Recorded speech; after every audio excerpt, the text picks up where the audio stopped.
And it takes a sorry, there's like a guy standing right in front of me and I don't know what to do.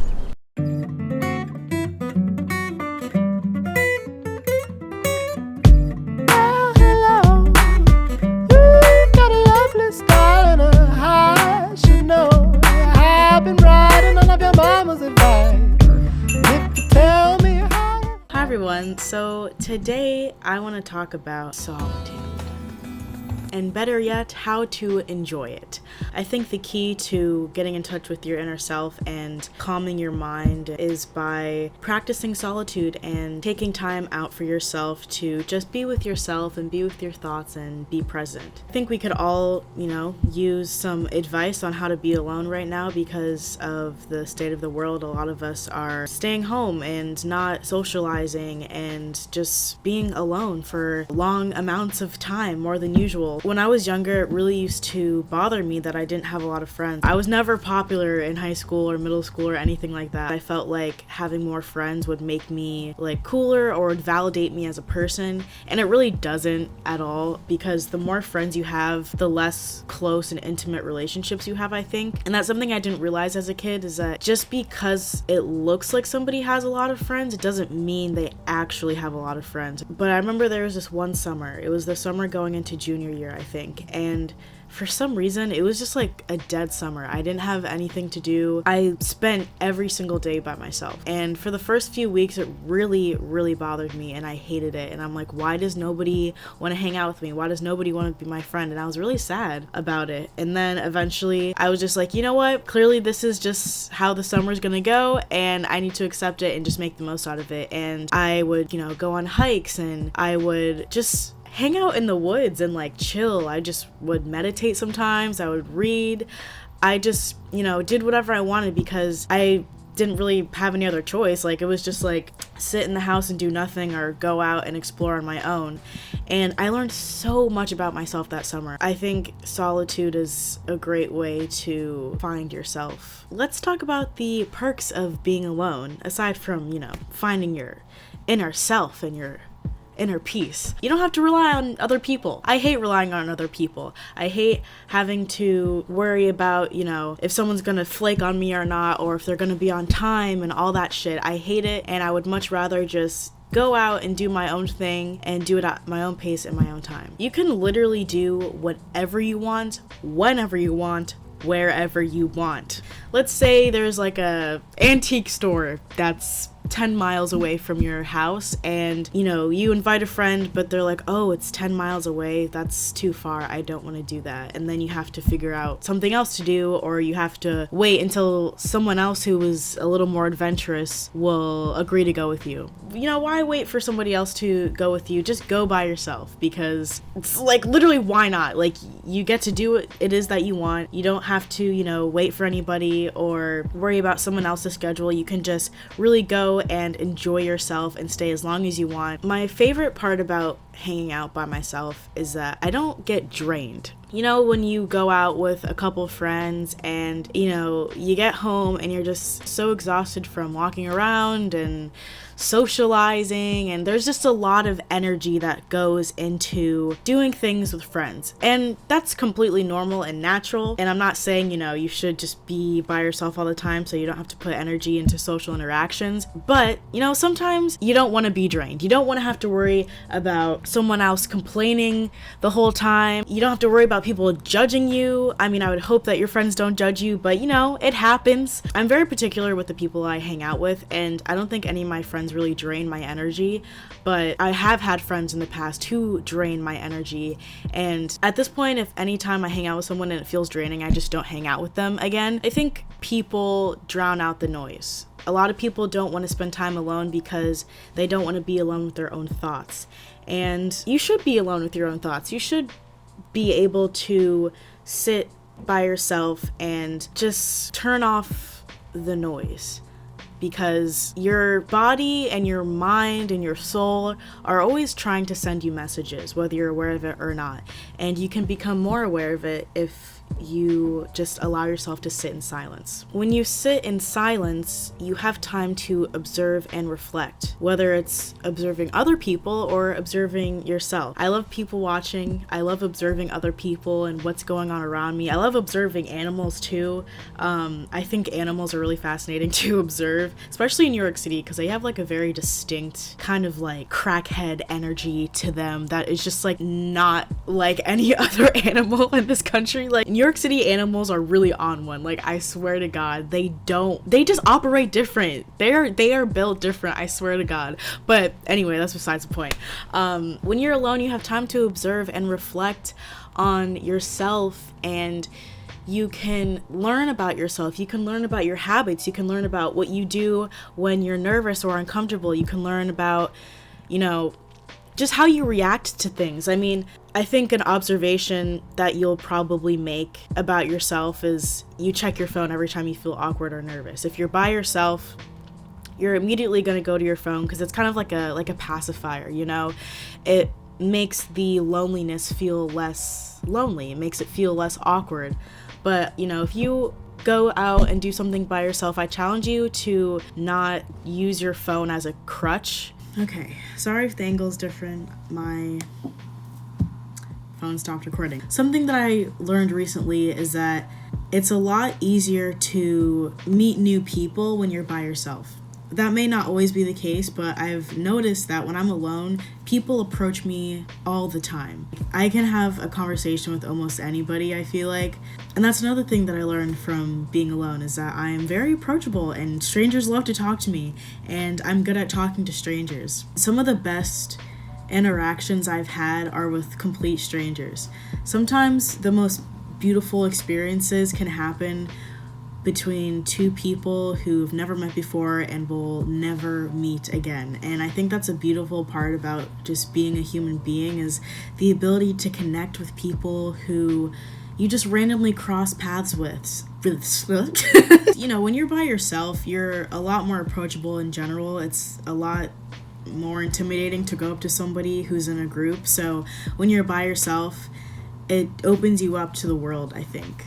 One of my favorite benefits of solitude is the sense of independence that I feel. I am so self-assured in myself, and I know that I'm capable of doing whatever I want, and I don't have to rely or be dependent on anybody else. As a developing young adult, independence is a really important thing for me right now. A great way to develop your sense of independence is by being by yourself and doing things by yourself. In the beginning of this semester, I had to move in by myself. Last year, I had my parents help me, and I was kind of nervous because, moving into a dorm can be very stressful, and it's helpful to have people, helping you out. But this year I didn't, and when I moved in on my own, I felt really good because I knew that, I can lift all my own shit alone. I can unpack all my shit by myself. Ideally, I would have had someone else to help me, but knowing that I can do it by myself if I need to, it's really calming because I know that no matter what, I got my own back, and it's just really nice to know that I can rely on myself, and at the end of the day, I will always be there for me. Once I embraced solitude and started spending more and more time alone, I became a lot more sensitive to other people's energies. Or maybe not more sensitive, but I became more aware of how other people affected me. Something that I always do when I hang out with someone for the first time is I always take inventory of how they made me feel afterwards. Did they make me feel excited? Did they make me feel energized? Did they make me feel embarrassed? Did I feel drained afterwards? It's really important to take note of how people make you feel and how an experience with someone leaves you feeling. You don't want to hang out with someone who makes you feel like shit. That's not fun. Because once you're by yourself, your mind just clears up, and it becomes very easy to notice how other people make you feel and then act accordingly. It also just makes you even more grateful for the people who you have in your life who do make you feel good. I really want to emphasize why being alone is important. At the end of the day, you are all you have. Sure, you have your friends and your family, but you're going to be with yourself for your entire life. Everywhere you go, there you are. I forget who said that, but it's true. You are always there, whether you like it or not. So you might as well get comfortable with who you are, because you're not going to get rid of yourself anytime soon. I mean, you're by yourself a lot of your life, you know? I think if you're okay with being alone, that just means you're okay with who you are. People who can't be alone, to me, are insecure, because if you don't like being alone with yourself, that means you don't like yourself. And truly confident people like who they are. Point blank, period. For me, being alone helps me recharge. I think solitude is rest. You're not resting when you're always trying to be on for other people and always socializing and giving your energy away. It's important to keep some energy for yourself. When you're by yourself, you have this sense of clarity. It's important to be by yourself so you can confront any underlying issues that you haven't been tending to. And I think this is the true reason why people are afraid to be alone or don't like being by themselves, is because they're afraid of what might come to surface. And that's okay. We all have dark thoughts. We all have thoughts that make us uncomfortable, but the quicker you are to accepting them and confronting them, the faster you will get to peace of mind and clarity. Okay, so today I'm gonna head over to Tompkins Square Park. It's really sunny out, and I feel like today is a perfect day to spend some time in the park. I have a few hours to kill before my next class, so let's go on a little solo adventure together. I have the train to myself. Let's see if it stays that way.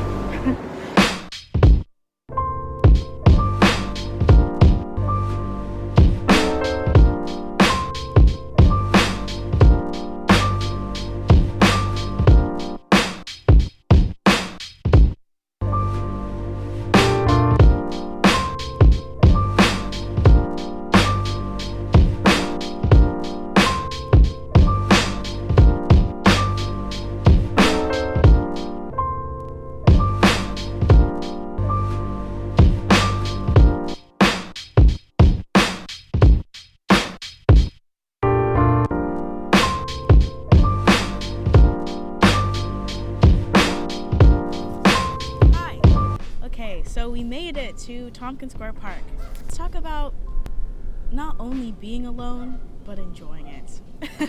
I think the key to enjoying your time alone is just by doing things that you love, doing things that you enjoy regardless of whether someone is with you or not. For me, that's spending time in the park. I think the park is like the best place to be alone because you can read, you can write, you can observe people. I love people watching in parks because everyone has their own story, everyone has their own path, and that's something that I think will help you if you're feeling anxious about being alone or you're feeling insecure about being by yourself, because when you realize that, one, you're probably not the only person who is sitting by yourself, you also realize that everyone has their own inner monologue and has their own journey, and everyone is essentially their own main character in their lives, just like you are. A random person that you walk past on the street, to them, you're a random person, you know what I'm saying? I think the word for this is sonder, and I think that's a really important thing to remember because people aren't paying attention to you as much as you're paying attention to themselves. When's the last time you thought, oh, that person's by themselves, that's kind of weird, that's kind of sad? Like, you don't think that. You're too worried about what's going on in your own head. I also encourage you to try new things by yourself. I think that is a great way to learn about yourself and who you are, your habits and stuff like that. But when you're by yourself, you can truly observe how you react to things and how you problem solve. I remember the first time I went to see a movie by myself. It was Lady Bird, actually, and I was like, 16 when I saw it? 17? And it's one of my favorite movies, and I think a part of why that movie is so near and dear to me is also because of that experience, because I went to the movies by myself and it felt really liberating and fun, and I felt kind of grown. And I remember after the movie ended, I just sat there for a minute and let the movie like sink in. In that experience, I learned that it's important to sit with the things that you, I was gonna say digest. I don't think that's the word I'm necessarily looking for. That you consume. It's important to sit with the things that you consume. I think in this day and age, it's so easy to just scroll through things really fast, watch one video, and then go to the next. But when you just let yourself sit with it and let it like just marinate, if you will, I think you get a lot more out of the experience. And it takes a sorry, there's like a guy standing right in front of me and I don't know what to do. Insecure people are the ones who are too afraid. Insecure people are the ones who are too afraid to be out by themselves because they're afraid that everyone's looking at them. A confident, secure person doesn't care.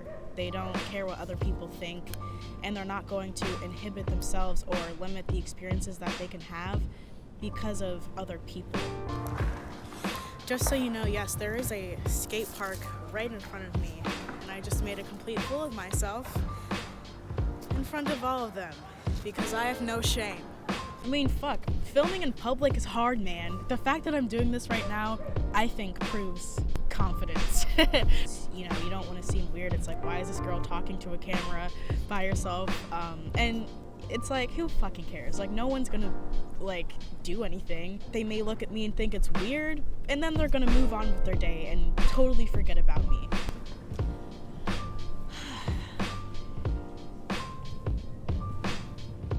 I don't know if he's in frame, but there's a man sitting right behind me. And now I'm uncomfortable. Alright, I'm starting to shiver a little bit. I'm starting to see my breath. Yeah, I'm gonna go. I hope you enjoyed this. I hope you learned something. Thank you for watching, and see you in the next video. Okay, bye.